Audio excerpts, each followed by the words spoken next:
Chapter 22.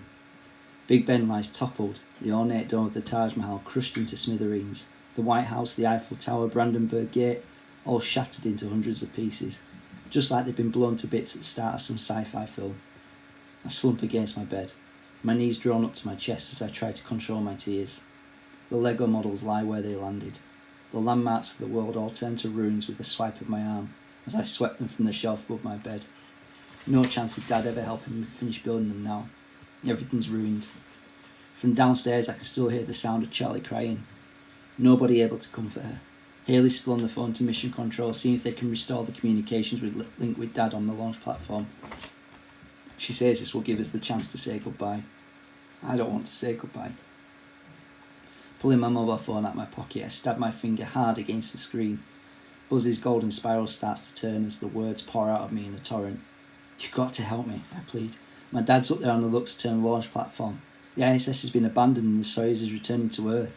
He's stranded there in space and there's no way to bring him back. Mission Control can't even reach him anymore. He's only got 6 hours of oxygen. Hush. Buzz's voice cuts me off mid-flow. Show me. Hovering above the phone screen, the tip of my finger suddenly glows with a golden light. A strange tingling sensation washes over me as Buzz's words vibrate in my mind. Synchronizing. On the screen, the golden spiral fades to be replaced by a brand new picture. I see Dad staring back at me, his face drenched in sweat. The black hole inside my chest aches as I watch his gloved hand reach out to me. For a second, I think that Buzz has managed to restore the communications link with the Lux-Turner platform. Then the picture on the screen disintegrates into a blur of coloured pixels, and I realise that this is just a memory. But instead of the pixels fading to be replaced by a blank blue screen, new images now flicker into life on my phone. I see Dad dressed in his astronaut suit at the Baikonur Cosmodrome, waiting to board the Soyuz rocket that will blast off for the ISS at the start of his mission. He's on the other side of the quarantine window, holding his hand up against the glass that separates us, as I press my hand against his. I'm not just seeing his images, it's like I'm reliving the emotions too, feeling the ache inside my heart as I wave goodbye to Dad.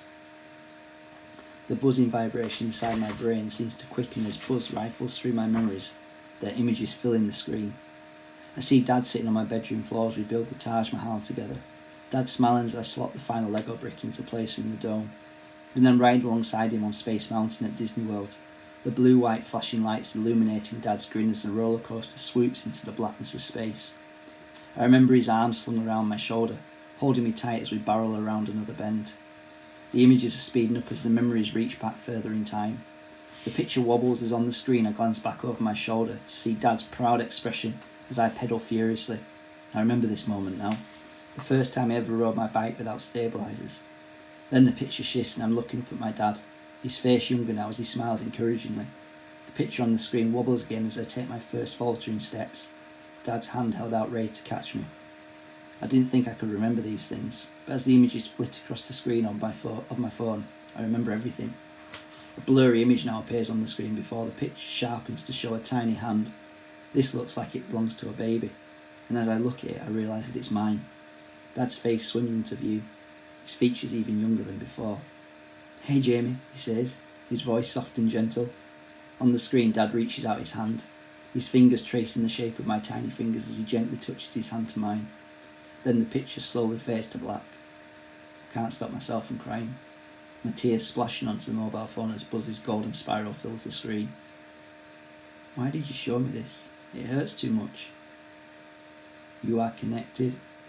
Of course we're connected, I cried, a sudden jet of anger erupting from the black hole inside me. He's my dad. You don't know what this means. You're not even real anymore. For a second there's silence and my phone gently vibrates. I understand, Buzz replies, the words almost too soft to hear. The light inside you is the light that binds you. To bring him back, you must go into the light. What do you mean? I ask, my thoughts flickering between hope and fear. Inside the atoms of your body is a library of instructions, Buzz replies. When you step into the light, the photons that bind every atom of your being will be unleashed and beamed to the Lux-Turner platform. He talks about teleportation, I say, almost unable to believe that this could be possible. Like on Star Trek. Your star will guide you, but it will transform you too. On the screen of my phone, a picture of the sun appears. The same sun I can see outside my bedroom window. We must go into the light, Buzz repeats as sunlight flares on the screen. And then you will swarm.